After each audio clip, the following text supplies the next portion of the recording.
Muy buenas tardes. Quiero darles la bienvenida a todos y cada uno.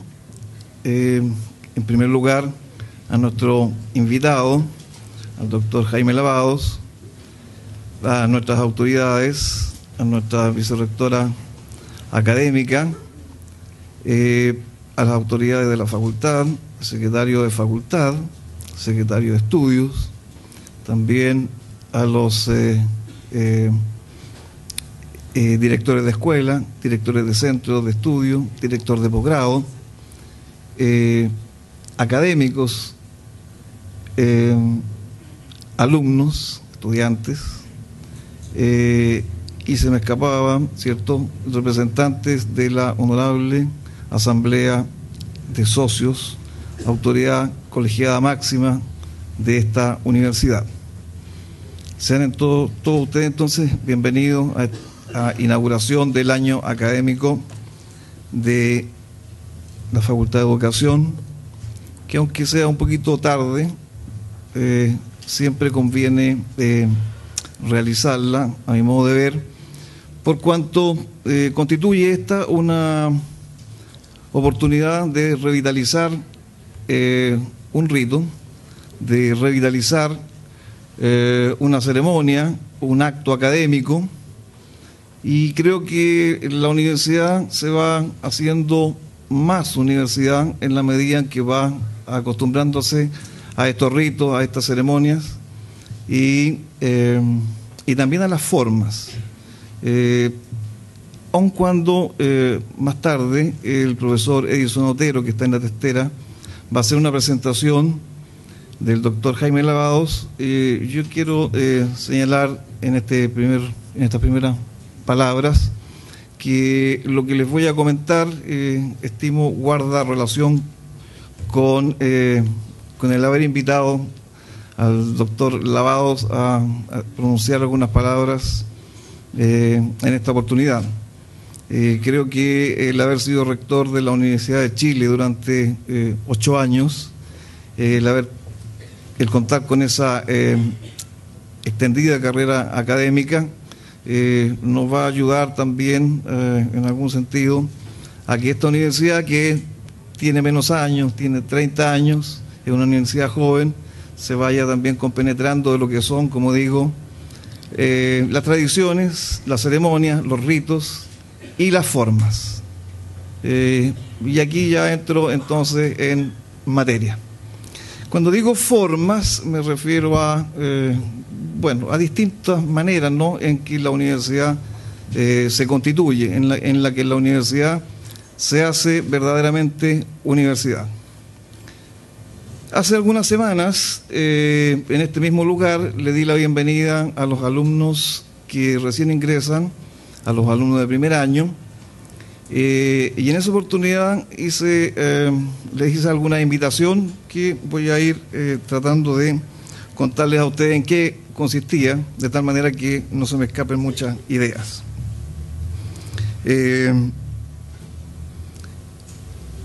Les di ciertamente los datos de rigor, ¿no? En qué consiste la universidad, en qué consiste la facultad, y algunos datos pragmáticos, y también algunas peculiaridades que tiene esta facultad y esta universidad. Mi mensaje estuvo centrado en hacerles notar lo que hace propia a una universidad y a una comunidad universitaria. En esa oportunidad les hice saber que una universidad, independiente de las nuevas y novedosas maneras en que se clasifican, digo, hoy día las universidades, lo que la hace verdaderamente es cuando los estudiantes, además de cumplir con la asistencia a las clases, aprender algunas ideas importantes para su desarrollo profesional, también tienen la oportunidad de desarrollar la capacidad reflexiva y crítica. La situación de un alumno universitario, le señalé en esa oportunidad, es la de un grupo de personas privilegiadas, que la sociedad en su conjunto ha permitido que ocupen este espacio, este lugar, sean públicas, sean privadas, sean tradicionales, cualquiera sea la nomenclatura. los estudiantes universitarios ocupan un lugar de privilegio. A cambio de eso, les señalaba, el deber del estudiante universitario debe ser el de un sujeto que piensa y reflexiona sobre lo que está aprendiendo, pero por sobre todo de pensar y reflexionar sobre lo que la misma universidad es. Más aún, es un deber que tienen con la misma sociedad, aquella que les permite ocupar este espacio. Es decir, pensar y reflexionar acerca de la sociedad misma. La invitación que hacía a esos alumnos, sigo pensando, fue pertinente, aunque también estoy convencido que de poco o nada servirá si el resto de la comunidad, los que hacemos la universidad, no compartimos los mismos principios. Todos quienes hemos dedicado años a la formación de jóvenes universitarios, sabemos que si el discurso no va acompañado de acciones congruentes y consecuentes, poco impacto tendrán en nuestros educandos. Mi llamado a esos estudiantes fue a ser reflexivos y críticos, a preocuparse de que fueran las ideas las que entren en discusión y no las personas. Sé que estoy haciendo una separación algo artificial, pues las ideas habitan en las personas. Y las personas somos seres sumamente complejos, donde se encuentran valoraciones, sentimientos, emociones y no únicamente racionalidad. Con todo, estoy convencido que en la universidad las emociones, los sentimientos, las valoraciones tienen distintos lugares para estar presentes. En el debate de las ideas, de las diferencias, en particular cuando se trata de asuntos fundamentalmente académicos, es la racionalidad la que debe prevalecer, ayudándonos a mostrar los errores de las ideas contrarias, pero quizás más importante todavía, poniéndola a disposición de la evaluación objetiva respecto de los eventuales errores que se nos pueden estar señalando al defender nuestra posición. No podemos mostrarnos nosotros, los académicos, docentes y en particular los directivos, como individuos movidos principalmente por las pasiones y las emociones, en lugar de una serena atención y reflexión. Eso puede conducir a una situación en la cual muchos se inhiban de hacer la crítica que corresponden, porque o no se animan a hacer la crítica que corresponde porque piensan que nada les va a garantizar. Más aún, podrían terminar callando por temor, dando lugar a otra forma perversa, y es que cuando la crítica se ve inhibida, crece en terreno fértil la adulación infundada. Sin una verdadera cultura del debate y de la crítica en la universidad, estaríamos acercándonos peligrosamente a ser solo una suerte de empresa más en donde existen individuos con poder, intocables, dueños de la verdad y que por lo mismo no permiten observación negativa alguna, sin reaccionar de manera irracional, excesivamente emocional y, si se quiere, hasta visceral. Los esfuerzos de este decano durante este año de gestión se han enfocado a concretar determinadas acciones que permiten evidenciar una mayor participación de la comunidad académica y que esa acción es posible y no solo un eslogan. Ahí están, por ejemplo, los diferentes comités que se han conformado y validado, de tal manera que las decisiones no pasen únicamente por un iluminado. Continuamos también trabajando en la conformación de otros comités o la validación de algunos que ya están prácticamente en funcionamiento. No se asusten, no es este el lugar de hacer una cuenta de lo hecho, pero sí creo que lo es para volver a comprometerme con todos ustedes en una gestión cada vez más participativa, que requiere el aporte de cada uno de ustedes y que es valorada de manera importante, ya que este decano es solo un ser humano, susceptible de errores, dispuesto a aprender de ellos, pero confiado en que el trabajo en equipo nos ayudará a que los errores sean los menores. Me ha parecido entonces, para terminar, relevante reiterar y luego enfatizar aquello que acabo de señalar en este momento, por cuanto nuestro invitado, ¿cierto?, que dará inicio al año académico con su clase magistral, es un académico de gran trayectoria y, como decía, va a ser presentado por el profesor Otero. Les recuerdo nuevamente que fue rector de la Universidad de Chile en una época en la cual yo estaba allí formándome en uno de mis posgrados. Yo confío en que lo que he señalado sea compartido por la mayoría de la comunidad. Seguramente es posible que nuestro invitado coincida, si es que acaso roza alguno de los temas que he señalado acá, y esté de acuerdo o no conmigo.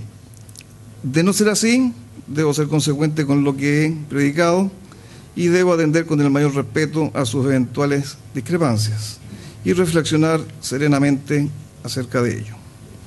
Ahora sí, para terminar, quiero decirles que estoy convencido de que para que la independencia, el pluralismo y el compromiso, que son parte, ¿no?, de los valores que esta institución defiende, continúen señalándonos el camino a los estudiantes, a los académicos y a las autoridades, el debate racional y la posibilidad de tomar opiniones distintas, ¿no?, contrarias a nuestro convencimiento, deben ocupar un lugar preponderante en nuestro quehacer cotidiano como académicos.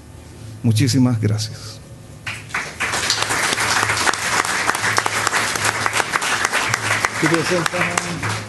Gracias. Bien, dado que, y en honor al tiempo que ya se nos ha ido, quisiera sintetizar lo que tenía por propósito plantearles. No voy a abundar en la historia académica y personal de Jaime Lavados, a quien tengo el agrado y el honor de conocer desde hace ya algún tiempo que no quiero precisar tampoco para no ofender, y rescatar, sin embargo, un par de aspectos que me interesa tener en la mesa. Amén de haber sido rector de la universidad, por un sentido de alta vocación que él tiene, a mi juicio colindante también con el masoquismo, despliega también, sin embargo, momentos de su trayectoria que yo quisiera traer a colación aquí. En el periodo en que las universidades fueron intervenidas y en el que el rol de la educación pública pasó por momentos difíciles, por llamarlos de algún modo, el profesor Lavados lideró un proyecto que se llegó a conocer como la Corporación de Promoción Universitaria, CPU, que fue un espacio de encuentro en el que muchas personas que estaban exoneradas de las universidades pudieron juntarse, debatir, discutir y soñar con un país que fuera distinto de aquel que estábamos viviendo. Se editó allí una revista, la revista Estudios Sociales, y se generaron muchos proyectos que luego tuvieron impacto para la época de recuperación de la democracia. En eso Jaime Lavados jugó un papel esencial y yo quería rescatar ese aspecto de su trayectoria. Bien, nos junta hoy día al escucharlo para hablar de lo que ha sido su especialidad de toda una vida, y yo quería provocarlo muy brevemente para que nos iluminara con su conocimiento en estas materias respecto de un par de asuntos que creo nos pueden resultar muy cruciales. Uno tiene que ver con la segunda palabra del título, el cerebro. Yo lo pondría así: el cerebro está de moda. Parece una frase estúpida, pero está de moda de hecho. Y si por una parte nadie que esté en el ámbito de la educación o en cualquier otro ámbito pudiera permitirse abstenerse de acercarse a los conocimientos que se están generando en el ámbito de la investigación del cerebro, las llamadas neurociencias, también para los que no somos especialistas no deja llamarnos la atención el cómo la expresión neuro se ha convertido en un concepto todoterreno que se aplica a prácticamente cuanta cosa existente haya, y y se tiene de pronto la impresión de que está siendo extendida o expandida de maneras que no siempre resultan intelectualmente convincentes. Y querría, por cierto, que él nos iluminara en alguna medida. Sé que él hace las distinciones al respecto. Y segundo, hacerle sentir que una facultad de educación como esta, que desde la que nació tempranamente la idea de colocar un currículum transversal que contuviera la idea del desarrollo del pensamiento, nos encantaría poder escuchar del profesor Lavados todo aquello que pudiera confirmar, reafirmar, aunque esto pudiera parecer un despropósito, todo aquello que nos ha hecho creer que el pensamiento desarrollado y el pensamiento crítico son cuestiones sustantivas en el quehacer de una universidad. Doctor, gusto de tenerlo por aquí, y el micrófono es todo suyo. Muchas gracias.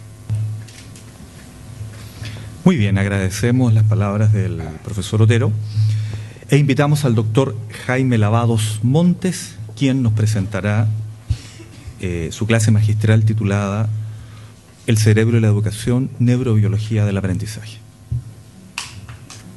Okay.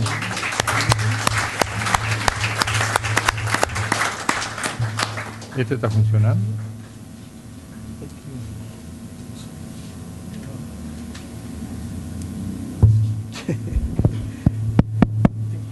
¿Me oyen? Muy bien. Buenas tardes ya. La verdad es que yo estoy muy complacido con esta invitación de la Universidad Central, a la que conozco hace muchos años, tanto que era bastante amigo uno de sus fundadores, Hugo Galvez. Y porque el libro que tiene ese mismo nombre y que fue editado hace unos 4 o 5 meses, salió a la venta, es uno de mis hijos. Se ha dicho, ¿no es cierto?, que todos los hombres deben escribir un libro, plantar un árbol y tener hijos. Yo he cumplido con esa tarea bastante. Tengo 5 hijos y 14 nietos. He plantado árboles a pasto en un terreno que tengo en Pucón y aún en mi casa aquí en Santiago. Y cada una de las cosas que escribo o digo terminan siendo un nuevo hijo. Y me gusta presentar a mis hijos. Por lo tanto, es muy importante para mí que ustedes escuchen lo que yo les voy a decir. Lamento, sin embargo, que el tema es mucho más amplio que lo que me da una 45 minutos, 50 minutos de exposición, y que algunas cosas voy a tener que pasar bastante de largo, pero en fin, esas son las condiciones del tiempo en que nos movemos los humanos, no tenemos alternativa respecto a esos asuntos. El título de esta conferencia y del libro es una especie de inicio de la respuesta a lo que preguntaba Edison recién. Porque cuando uno dice neurobiología del aprendizaje, está diciendo una cosa distinta a neurociencias. La neurobiología es un concepto muchísimo más amplio, muchísimo más abarcador. Incluye no solo, como en las neurociencias, el trabajo experimental hecho en laboratorio, con microscopio electrónico, con señales eléctricas ultra sofisticadas, y etcétera, de la cual por supuesto no se puede sacar ninguna conclusión respecto a las conductas humanas, porque mirar la sinapsis o mirar cómo funciona la neurona no es el nivel que corresponde a los comportamientos y las conductas de la gente, y menos a lo que corresponde a las conductas sociales. Entonces, la palabra neuro, si bien ha tenido, yo diría, un crecimiento importante, yo creo que se debe más bien a dos cosas. Uno, a que primero que nada los economistas, la neuroeconomía tiene 3 premios Nobel que hacen neuroeconomía, premios Nobel de economía. porque se dieron cuenta que la capacidad de decisión económica tenía que ver con procesamientos cerebrales. Hay que ser cuidadoso, sin embargo, yo estoy empleando la palabra procesamiento. A veces se emplea la palabra tal proceso cerebral subtiende tal proceso mental. Las relaciones causales son en muchos casos de hoy día desconocidas y solo lo que hay son de consecuencias y de relaciones estadísticas más que causales como tales. Entonces, cuando uno tiene sistemas de muchos pisos, claro, hay un piso en el cerebro que son las neuronas, las redes neuronales, las sinapsis, los axones, el cuerpo calloso y todo lo demás que ustedes han oído o conocen de sus estudios anteriores. Ese es un nivel. El otro nivel es el nivel de cómo se integra el cerebro todas estas cosas, porque naturalmente cada una por su cuenta no hacen ni siquiera una función específica. Por ejemplo, el lenguaje, que es una característica humana que sí tiene correlaciones con regiones específicas del cerebro, tiene varios lugares del cerebro que procesan distintos componentes del lenguaje. Por una parte la audición, la comprensión del lenguaje, por otra parte la expresión, por otra parte la memoria lingüística, la semántica, por otra parte la gramática y la sintaxis. Por lo tanto, no hay un lugar, sino que pueda mirarse en el microscopio o mirárselo en la rata, sino que hay una integración. Pero cuando se trata ya de las conductas completas de los seres humanos, eso tiene que ver también con otras condiciones. Por ejemplo, la agresividad no depende del cerebro solo, porque el cerebro es estimulado, como todo el mundo sabe, más en los hombres que en las damas, por la testosterona, que no es cerebral, es de fuera del cerebro. Y el síndrome que ustedes probablemente conocen de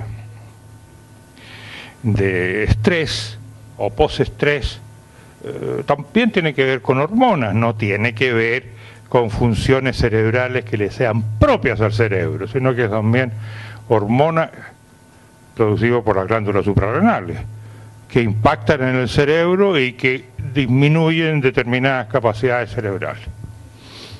Entonces la respuesta es sí, hay, pero hay que andar con cuidado. Hay una relación del cerebro con una cantidad de cosas, pero hay que andar con cuidado porque depende de los niveles que usted está hablando, el nivel celular, el nivel neuronal de grupos neuronales del cerebro completo, el nivel de las conductas que son parte del cuerpo y el nivel de la sociedad que son parte de la cultura. Por lo tanto, una reducción al mismo tipo de niveles de cualquier cosa no tiene sentido. Bueno, pero en fin. Pero a veces el nombre de neuro se le agrega simplemente por vender más los libros, que tampoco deja de ser interesante para los autores, claro. Ahora, ¿por qué neurobiología? Porque naturalmente cuando uno estudia el aprendizaje tiene que estudiar desde la genética, que es microcelular, los genes están ahí dentro de las células, de todas las células, pero tiene que estudiar también la teoría de la evolución, que es biológica, porque el cerebro es un resultado de la evolución, y hay algunos asuntos cerebrales que solo son explicables del modo como han evolucionado en la historia de los homínidos y aún de los prehomínidos.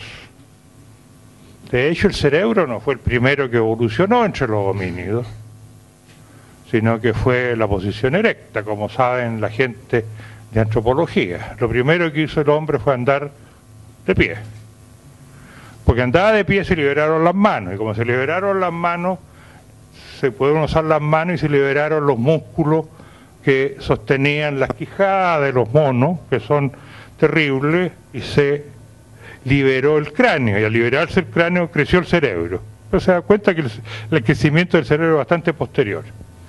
Entonces la neurobiología es mucho más abarcador, implica una cantidad de cosas, también la antropología, la etnografía, porque hay algunas conductas universales.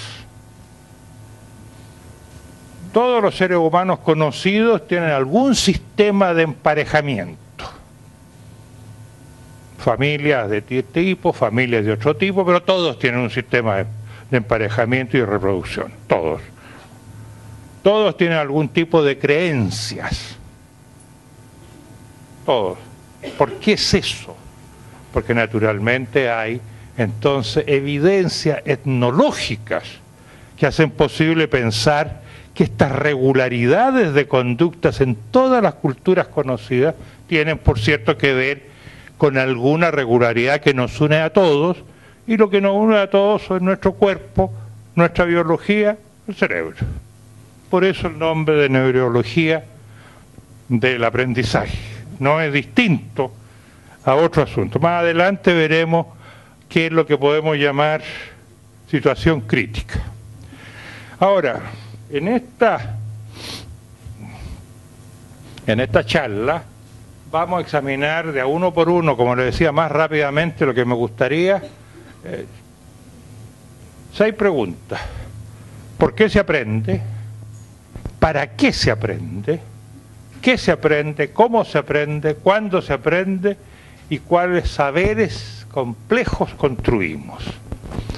Van a ver que ocupo durante la exposición mucho más la palabra saber que conocer.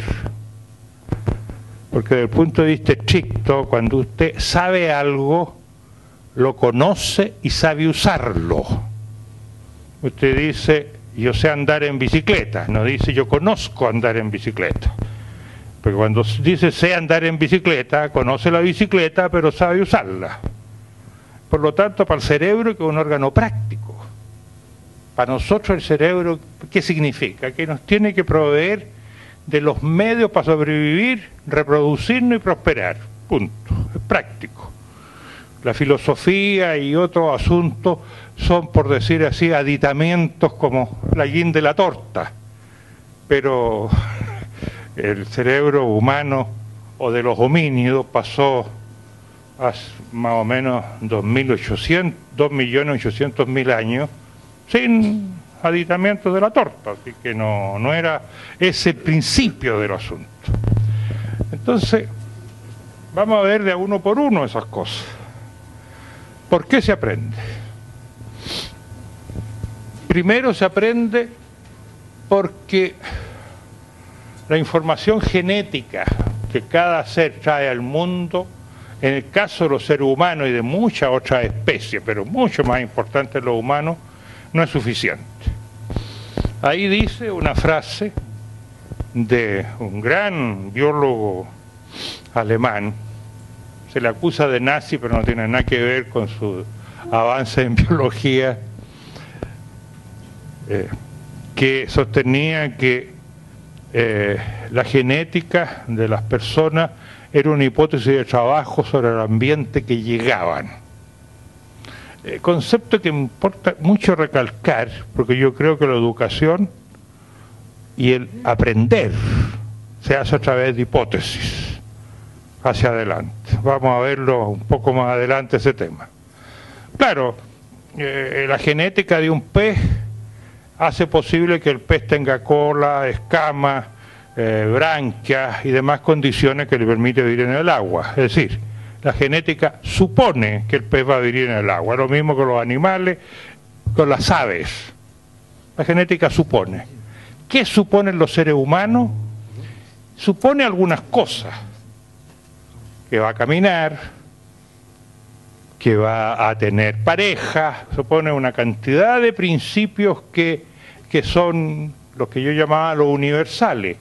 Pero hay una cantidad de detalles que no tiene la posibilidad en los genes de guardar en una especie. El gen se lo guarda por todos los eones, además no tendría mucho sentido porque esas cosas cambian. Por lo tanto, la genética humana lo que hace es que nos hace aprender, porque es la única manera de acomodarnos al ambiente al que llegamos. Los peces necesitan poco que aprender, algo supongo que sí, y las aves también. Las aves que hacen nido probablemente tienen que saber elegir en cada caso de los hierbajos, de las lanas o de lo que haya en el ambiente, cómo construyen su nido, claro. Pero eso no es demasiado. Nosotros tenemos que saber una enorme cantidad de cosas. Tenemos que aprender. El aprendizaje es obligatorio porque simplemente nuestra capacidad genética no alcanza. Ahora, ¿qué significa eso? Activación según maduración y experiencia. Además, la capacidad genética, y esto es muy importante por algo que vamos a ver más adelante también, la capacidad genética los genes no son como los que construyen los planos de la casa, ¿eh? Eso es un error extremadamente generalizado. No, los genes funcionan todos los días, a toda hora, en cada segundo. Y funcionan para aprender. Pero funcionan de acuerdo a las circunstancias. Y las circunstancias de aprendizaje varían según distintos dispositivos. Los niños no aprenden a andar, sino que hasta 1 año. No pueden tener memoria declarativa, es decir, memoria autobiográfica o semántica, sino que hasta los 3 o 4 años. Entonces, eso se llama maduración del cerebro. Pero los genes hacen la maduración. Pero la maduración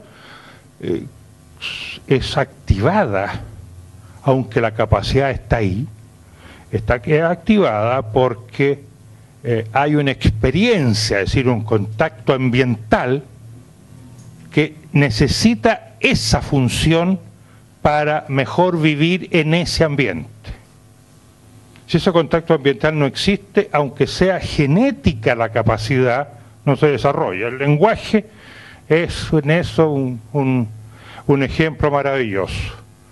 Todos los ejemplos de niños lobos o mujeres abandonadas, hay algunas, incluso en Chile, hay una obra de teatro que se llama La niña en la pajarera, de Luis Alberto Airemans, que se encontró una mujer que sus padres la habían dejado abandonada. Bueno, si una persona, un humano, no se ha expuesto al lenguaje hablado,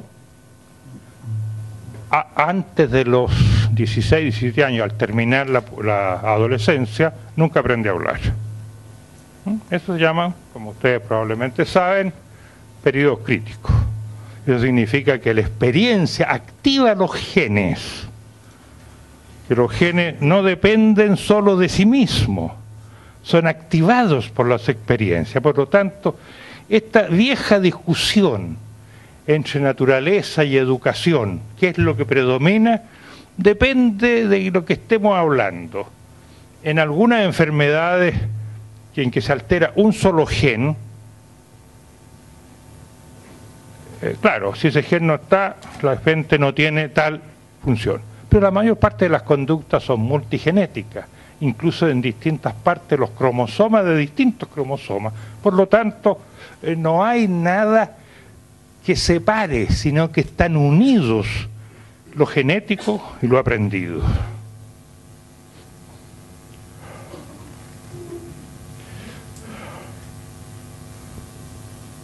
Eso significa que estamos obligados a aprender. ¿Por qué? Porque la vida cambia. Cuando yo tenía la edad de los jóvenes que están aquí, no había televisión, ¿para qué decir internet? Las amarillas eran mucho peores que el Transantiago. Yo viajaba a la Facultad de Medicina en el carro 36, Matadero Palma se llamaba el carro 36, y desde entonces el mundo me ha cambiado. Pero yo también he tenido periodos críticos. Mis nietos manejan el computador, pero muchísimo mejor que yo, pues está claro eso. porque ellos maduraron en ese mundo y yo no. Pero el mundo cambia, cambian las necesidades, cambia el entorno, cambia uno mismo. Por lo tanto, siempre estamos obligados a aprender. Entonces, ¿por qué se aprende? Porque la genética no alcanza y porque estamos obligados a aprender y a activar los genes que tenemos que no funcionan si no son activados desde fuera.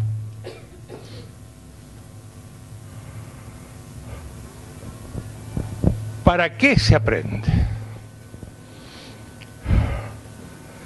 Eso es muy importante. Si uno le pregunta para qué se aprende a alguien, desde un punto de vista hay cierto acuerdo biológico. ¿Para qué se aprende? Lo decía cuando sostenía que el capital genético en que uno hace una especie de hipótesis sobre el mundo al que va a llegar. La verdad es que se aprende para predecir. Les parece sorprendente a ustedes, ¿no es cierto? Pero le voy a poner un ejemplo trivial. Piensen en cuando toman desayuno. En el desayuno hay, como en casi todas las cosas, diferencias entre los seres humanos. Hay algunos que primero van al baño y otros a la cocina. Hay otros que van primero a la cocina y después al baño. Y a veces se turnan según esas preferencias si hay un baño para varias personas en la casa. Bueno, pero cuando usted va a la cocina, se baja de su cama, pues eso no es trivial. Usted sabe que su cama tiene una cierta altura. Porque si está en un campamento va a estar a ras del suelo, y si vive en una de estas camas con escalera, si se baja igual, se va a caer. Usted camina y va a ir a la cocina, vamos a poner que va a la cocina, pero conoce el plano de su casa, lo tiene presente. Y cuando llega a la cocina sabe dónde, no solo sabe dónde está el café, la leche, la mantequilla, el pan, lo que sea, sino que sabe qué son esas cosas, para qué sirven, cómo se usan. Pero eso lo sabe antes. Usted predice el ambiente en que está. Ese ejemplo puede seguir. Si ustedes van a la universidad o a trabajar, lo que van a saber dónde tomar el bus o dónde está el auto, a qué hora tienen que llegar. No sé si me explico. La vida normal de cualquier ser humano está siempre basada en predicciones, en predecir lo que viene. Eso es tremendamente importante, porque predecir lo que viene significa que usted pueda aumentar sus niveles de anticipación. Y eso desarrolla finalmente una capacidad que solo tienen los humanos, que se ha llamado propósitos abstractos de largo plazo. Los seres humanos son los únicos que pueden decir cuando tienen 10 años, me gustaría ser arquitecto, profesor, no sé qué. No hay ningún animal que pueda decir eso nunca. Ni menos propósitos de más corto plazo. Entonces los propósitos humanos terminan siendo como unas muñecas rusas, las matrioshkas, en que están una metida dentro de otra, ¿no es cierto? La más grande es la de más largo plazo. Las que siguen van siendo según los plazos en que uno se esté moviendo. Pero las que siguen tienen que tener los tamaños adecuados para caber en la más grande. Por lo tanto, hay una cierta unidad que en el predecir el futuro de la persona. Es extremadamente importante, porque cuando usted no sabe, tiene que aprender. Porque lo que yo les contaba sobre la cocina son rutinas. Pero no sé si alguno ha ido alguna vez a vivir en una casa del África subsahariana. Ahí no va a encontrar nada de las cosas que sabe. Es todo distinto. Difícilmente van a tener la leche que a usted le gusta. Puede que el pan lo hagan con casabe, que no tampoco es muy agradable, etcétera. Entonces usted no tiene el equipamiento que permite predecir, que es una rutina, que además se sabe que se guarda en el hemisferio derecho del cerebro. Tiene que inventar nuevas formas de predecir. Entonces al segundo día ya sabe más, y al tercer y al cuarto día ya aprendió cómo son las rutinas que ahí puede desarrollar, que son distintas a las que desarrollaba en su casa.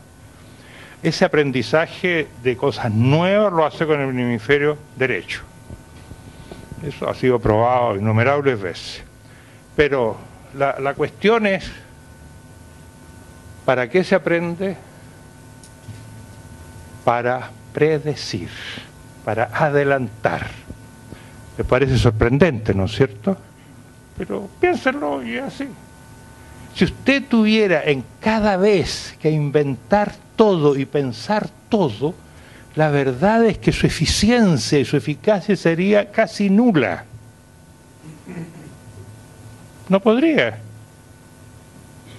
Hay gente que son expertas en distintos en distintos dominios, ¿no es cierto? ¿Qué es lo que es un tipo seductor? Uno que se aprendió todo, qué cosas hacer para atraer a las damas, que no la llama dama, la llama mina, como ustedes saben, claro. ¿No es cierto? Claro. Hay otro que aprendió todo para manejar el coche de carrera o un avión, etcétera. Eso varía.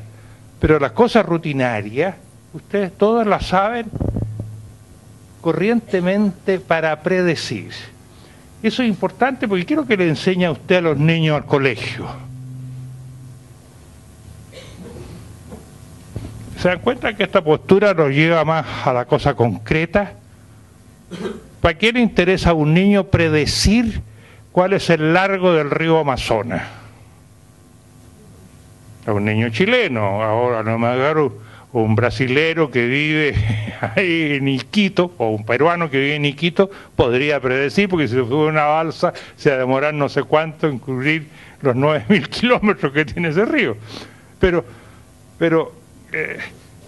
el cerebro es práctico.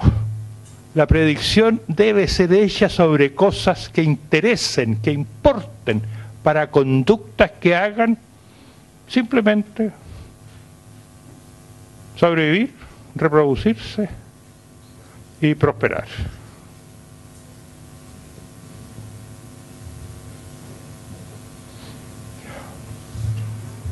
¿Qué se aprende?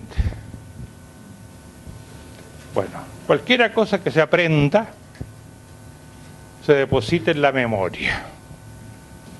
Y aquí yo tengo este cuadro, que no está en el libro, pero está dicho, en otras palabras, que me gustaría que lo vieran con cuidado. Ustedes conocen las divisiones normales de la memoria, los estudiantes más avanzados probablemente sí, los que recién empiezan probablemente no todavía, pero en general la memoria se divide al principio en dos: memoria declarativa o explícita y memoria procedural o implícita.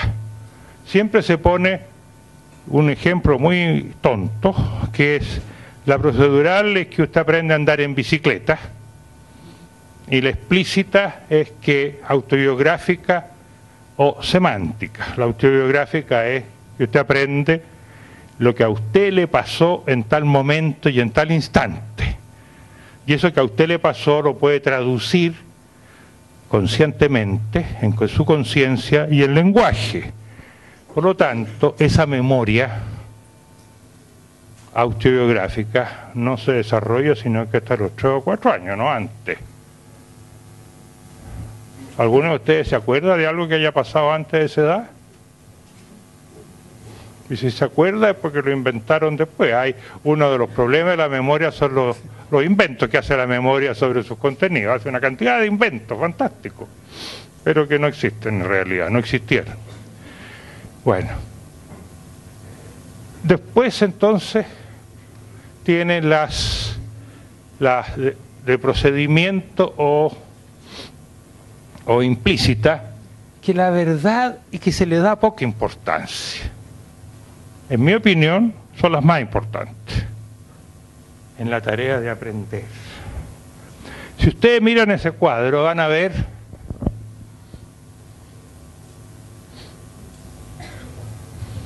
allá arriba,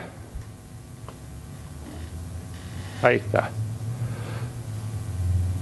de procedimiento, no declarativa, habilidades motoras. Eso es lo que aprende desde un tenista top 10 hasta un futbolista que gana no sé cuántos millones de dólares por jugar bien, o lo que sea, ¿no es cierto? O cualquier ser humano que quiere caminar, correr y pasarlo como corresponde, porque el ejercicio, como ustedes saben, determina la aparición de endorfinas que dan tranquilidad al cerebro, porque son de la misma familia que la morfina, más bien al revés. La morfina, alguien descubrió que lo que hace es repetir la función de las endorfinas, que son naturales. Habilidades, ahí está mal escrito, perceptuales. Las habilidades perceptuales son muy importantes. Eso hace posible el arte, hace posible la fotografía, hace posible todo tipo de percepciones que usted tenga sobre el mundo y sobre los detalles del mundo. Pero lo más importante son habilidades cognitivas. El problema no es solo la cantidad de conocimientos que usted tiene, ni siquiera eso es lo más importante, sino cómo tiene organizado ese conocimiento. ¿Y qué se aprende? Significa dos cosas. Por una parte, ciertos contenidos de aprendizaje, y por otro, cómo organizar esos contenidos de aprendizaje. Fíjese que el ser humano, que llega al máximo, pero hay también otros animales que son capaces de procesar la información que llega y transformarla de manera de generalizar y formar categorías. Nosotros tenemos adentro de la cabeza miles de categorías que se forman automáticamente en el cerebro. Las categorías más simples. Por ejemplo, ¿cuántos perros necesita ver un niño para reconocer a un perro que vea como perro? ¿Cómo es eso? Yo no estoy hablando nada extraño, ¿eh? Son cosas de todos los días. ¿Cuántos perros necesita ver un niño para reconocer? No más de 5 o 6. Porque rápidamente su cerebro generaliza esta figura y hace con eso una categoría. Ahora, ¿por qué hacer categoría es tan importante? Claro, hay categorías que pasan a la abstracción, son categorías muy abstractas, como qué es la justicia o qué es la fe. Pero hay categorías mucho más concretas, como qué son los ríos o qué son las montañas. Pero, ¿qué importancia tienen las categorías? La importancia cuando usted categoriza, ordena el conocimiento. Y la categoría viene con un supuesto.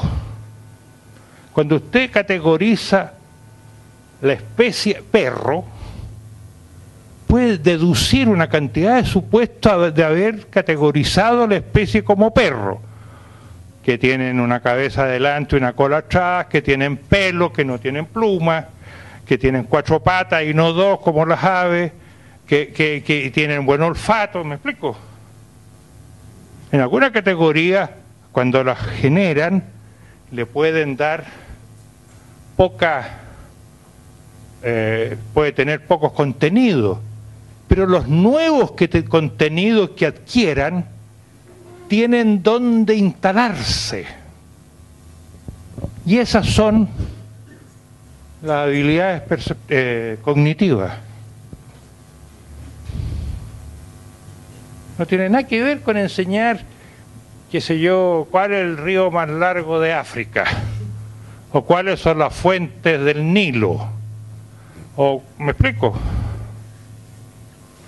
Claro que hay que enseñar esas cosas, pero obviamente esas cosas entran si son importantes y si se incorporan a algún modelo categorial, que es el nombre que eso tiene.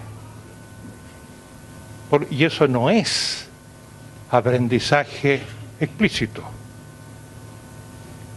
No, usted cuando terminó siendo capaz de reconocer los botes de carrera distintos a los botes de remo, claro, después puede preguntarse y los describe, pero la construcción de ese concepto no necesitó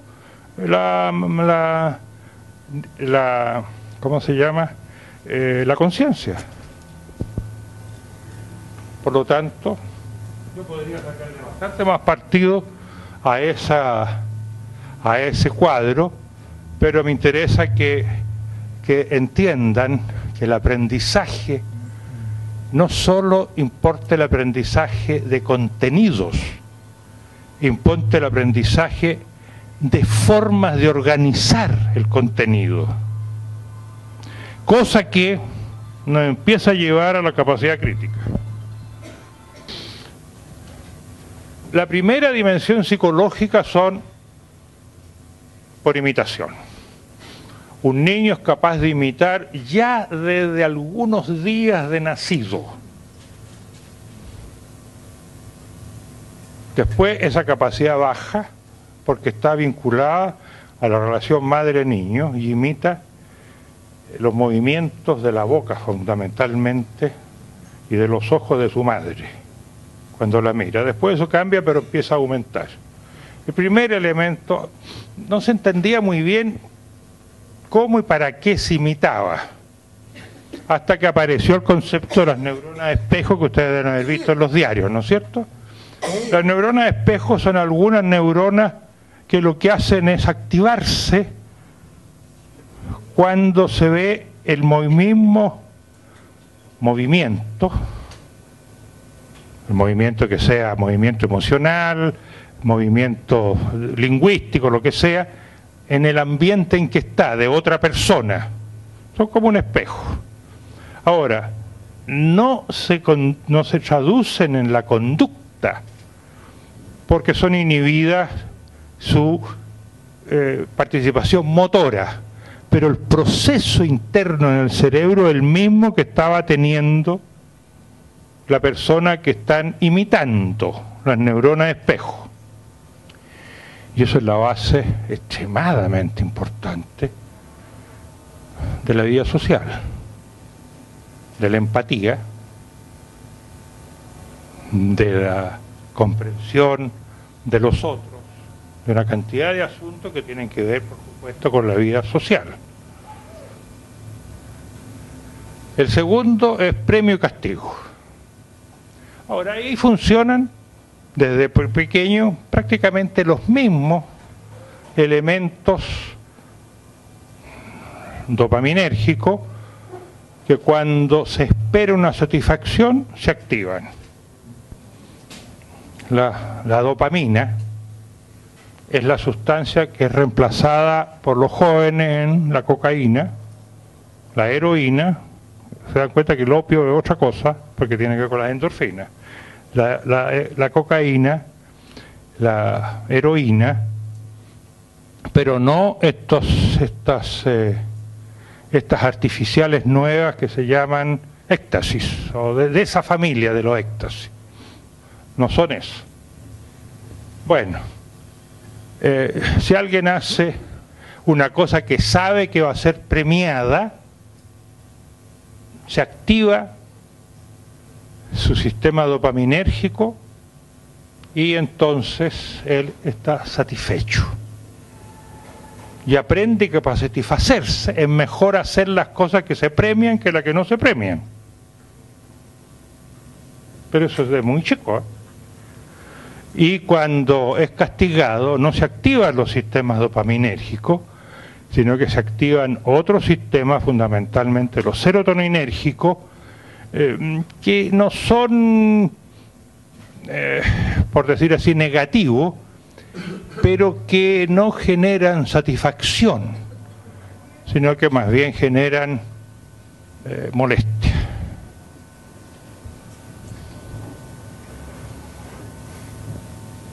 Ahí agrego prueba y error, pero eso es un mundo. Debería llamarse en realidad, y no tengo tiempo para hacer todas las disquisiciones posibles, hipótesis y consecuencias. Porque usted lo que hace es generar una hipótesis. Cuando está en el Asia suroriental, tiene que hacer alguna hipótesis de dónde conseguir información, dónde está el desayuno. La hipótesis puede ser: voy a ir a ver a la señora dueña de casa, o al lobby del hotel. En fin, usted tiene que hacer alguna hipótesis y ahí le indican cosas. Es decir, tiene que encontrar un camino. La prueba de error es mucho más complejo que lo que su nombre dice. Lo puse ahí sabiendo que no está bien puesto, que eso debiera llamarse prueba y error. Es, por decir así, el principio del modo como más generalmente aprende la gente, que es para llenar un vacío descubierto a través de sus actividades, y no sabe qué hacer, y por lo tanto tiene que hacer una hipótesis y comprobar si la hipótesis es adecuada o no. Y esa es la segunda condicionante del espíritu crítico: hacer hipótesis y comprobarlas. Ahora, eso es generalizado para toda la gente. Desgraciadamente, los medios sociales de información o los políticos no siguen mucho, a pesar de lo que se dice, que siguen tanto lo que dice la neuro, no siguen mucho lo que en este caso dice la neuro. ¿Por qué? Porque no enseñan a los ciudadanos que lo que hay que hacer son hipótesis y comprobarlas, sino que enseñan que lo que hay que seguir son cosas como premio y castigo, que son anécdotas o son puras, ¿cómo se llaman estos eslóganes? Puros eslóganes, que lo menos cercano a un aprendizaje productivo. Los eslóganes no sirven porque no han sido sometidos a la prueba de cuáles son sus resultados. O es más, o si han sido sometidos, esos resultados se olvidan. En Chile hemos tenido pruebas de todo tipo, de allá y de acá, con resultados que hemos conocido y sufrido. En América Latina también hay, ¿para qué decir en el mundo? No, pero los eslogans se saltan eso. Por lo tanto, lo más alejado del espíritu crítico, que tiene que plantear hipótesis y ver cómo se fundamentan y correlacionan con el mundo, son los eslóganes. Y los medios de comunicación y los políticos hacen lo posible para que no tengamos un aprendizaje real, crítico.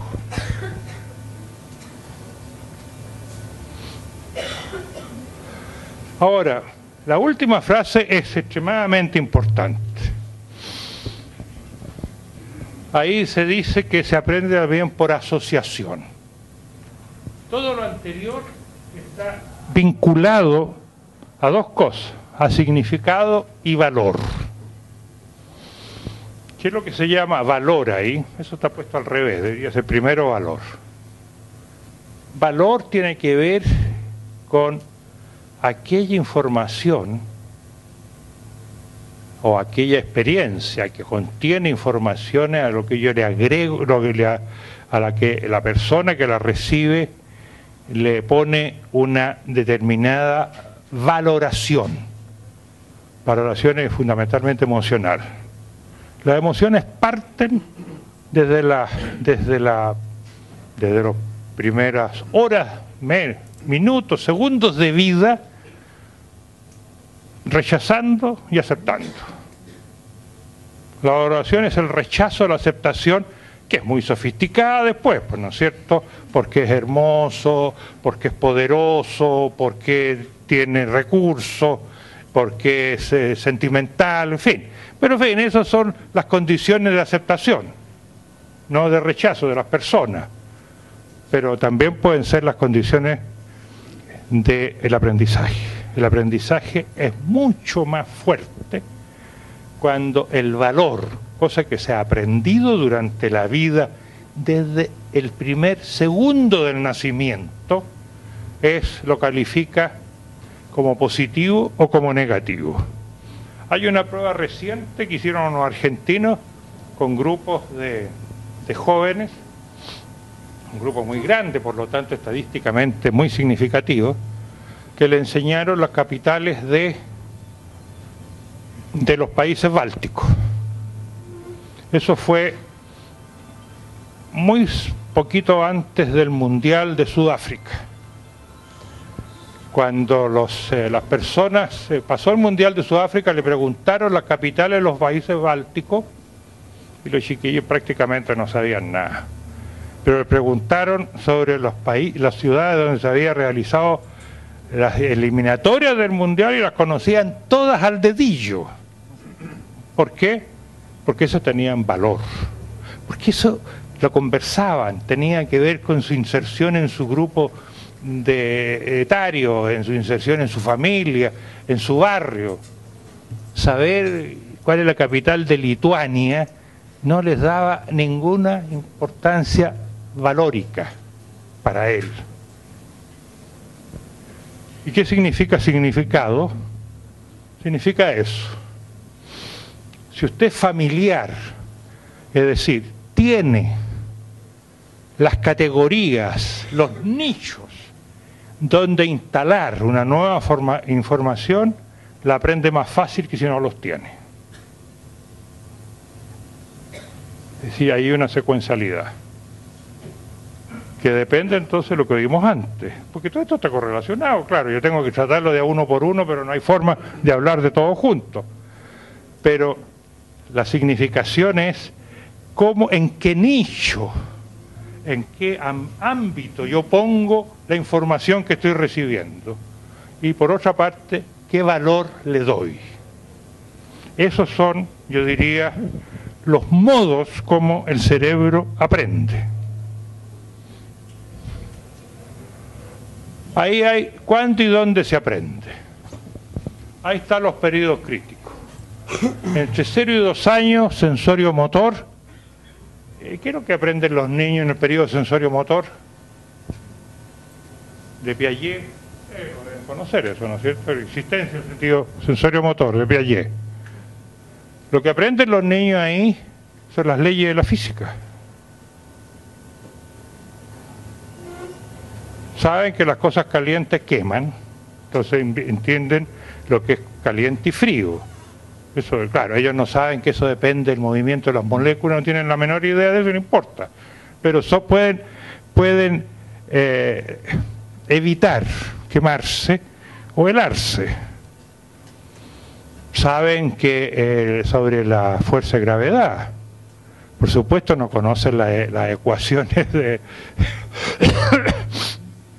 que soporta la ley de la gravedad, pero saben que si dejan un vaso en el aire se cae. y si ellos no tienen sujeción suficiente, entonces cae. Entonces aprenden en el sentido sensorio motor cómo manejar su cuerpo respecto al ambiente y a las leyes de la física. Pero además hacen distinciones emocionales que tienen memoria. Cuando el niño llora porque está molesto, tiene hambre, hay que cambiarle pañales, tiene algún dolor, o está satisfecho y sonríe, hace distinciones, me gusta, no me gusta, me acerco, no me acerco. Esas distinciones duran toda la vida, porque hay una memoria emocional que anticipa en 2 o 3 años al menos la memoria declarativa. Ahora uno no se acuerda porque son todas memorias implícitas, pero la actitud respecto a algunas cosas es distinta de un niño que cuando tenía dificultades fue atendido y cuando tenía dificultades no fue atendido. Son distintas. Y hay una vocalización que podríamos llamar lenguaje inicial. A los 2, 6 años, en los periodos preoperatorios cognitivos de Piaget, empieza a aparecer la noción de causalidad. Es decir, si hay un ruido, el niño mira para ver la causa del ruido. Si hay un tosido, una persona que entra, mira, etcétera. Y aparece una cosa que es muy importante, la memoria declarativa, de la que ya hablamos, y la teoría de la mente. La teoría de la mente está basada en las neuronas de espejo y está basada en la empatía, es decir, usted hace teorías sobre lo que contiene la mente de quien su interlocutor, sobre sus intenciones, sobre sus emociones, sobre sus reacciones. Ahora, sin eso, la vida social sería imposible. Lo aprenden a esos años.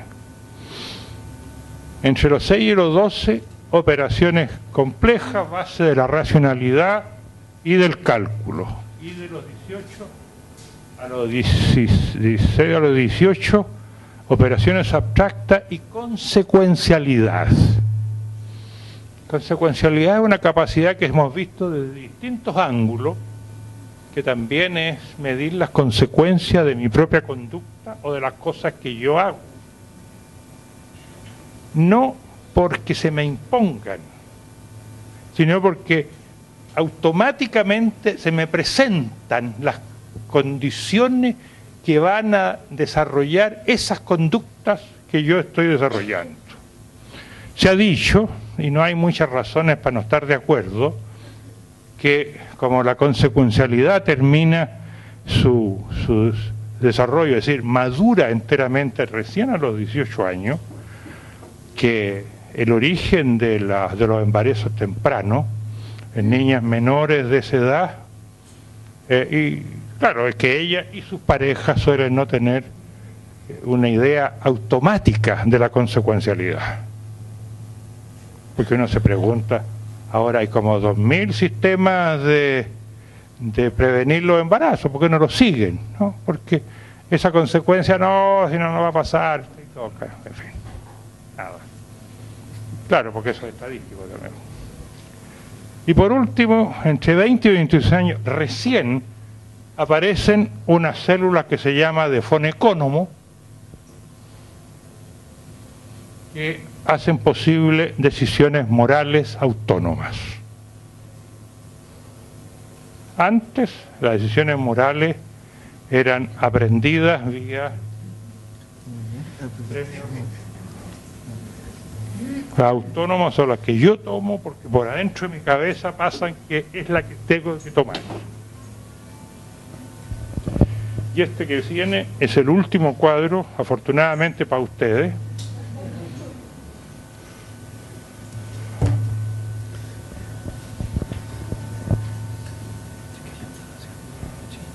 Los saberes complejos, ahí están anotados.